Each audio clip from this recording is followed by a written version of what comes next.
Of all the four-door cars we've ever tested, the only ones quicker to 60 miles per hour than this new Mercedes-AMG GT63 SE Performance are powered by cold, calculating, lifeless electrons.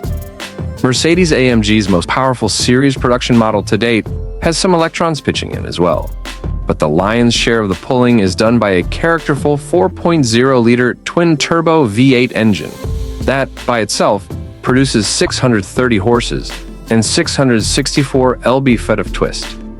The E-Machine and 2-speed transaxle, mounted in the rear, adds 201 GP and 236 lb-ft, tallying to 831 total horsepower and 1,032 lb-ft. How quick is our quickest ICE sedan? The AMG's 6.3 pounds HP ratio undercuts the next quickest 2021 Porsche Panamera Turbo S 7.6 and 2022 BMW M5 CS 6.5. The 0-60 mph sprint results in a photo finish requiring an extra decimal place: 2.56 seconds for the AMG, 2.63 for the Porsche, and 2.64 for the BMW.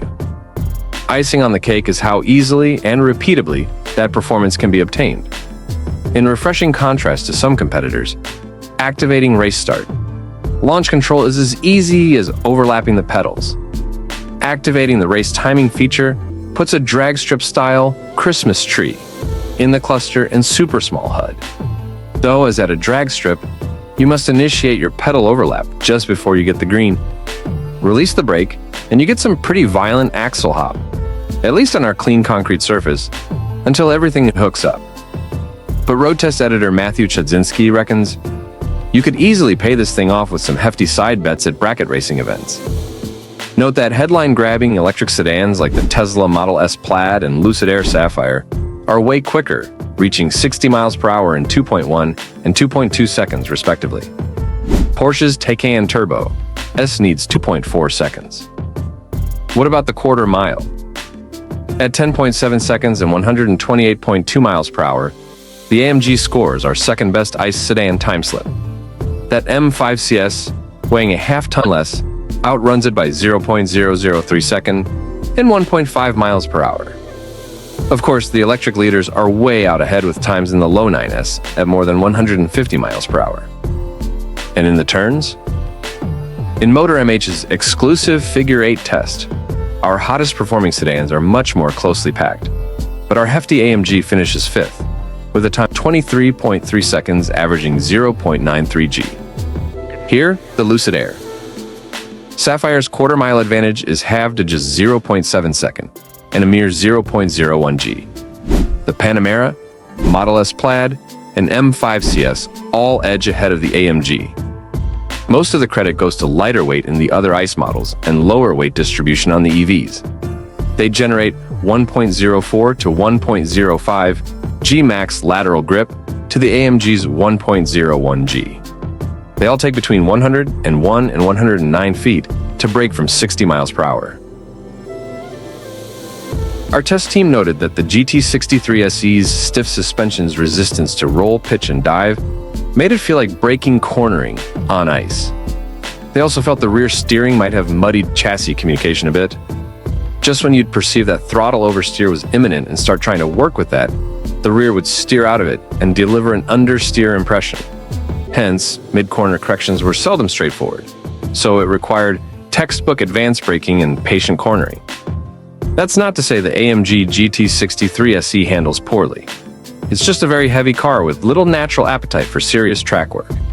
That's what its two-door siblings are for. How is it off the track? Miserable. With everything set to its max comfort setting, call it Night at the Opera mode, the ride is still extremely brittle and loud. And the general message seems to be, this rig is so powerful, we needed an industrial transmission and suspension to cope with all the power and torque. The clunking and banging into gears, even when simply slowing to a stop, are unbecoming of a $222,000 sedan. It gets even more intense in track mode, whereupon the engine mounts firm up enough to allow the engine to noticeably jiggle the car side to side at traffic lights. All of this is in such stark contrast to the utter turbine smoothness of the quicker electrics. In an AMG GT Coupe, This all makes more sense than it does in a sedan. PEV. In name only? Another caution. If you're thinking the 6.1 kWh DOHC plug-in battery will whisk you legally through electric-only city centers, think again.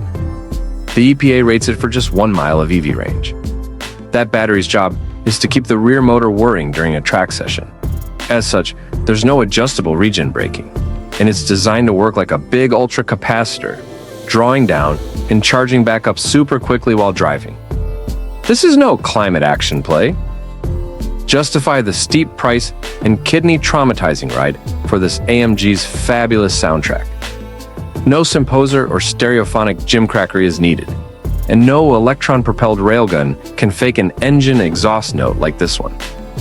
All that having been said, we can't help but wonder, now that the strictly ICE-powered Panamera Turbo S is gone, how might Porsche's current range-topping 771 HP 737 lb-F8 Turbo SE Hybrid 6.9 pounds per GP compare in terms of performance, ride, handling, and engine drama? And could the difference possibly justify its $32K base price premium?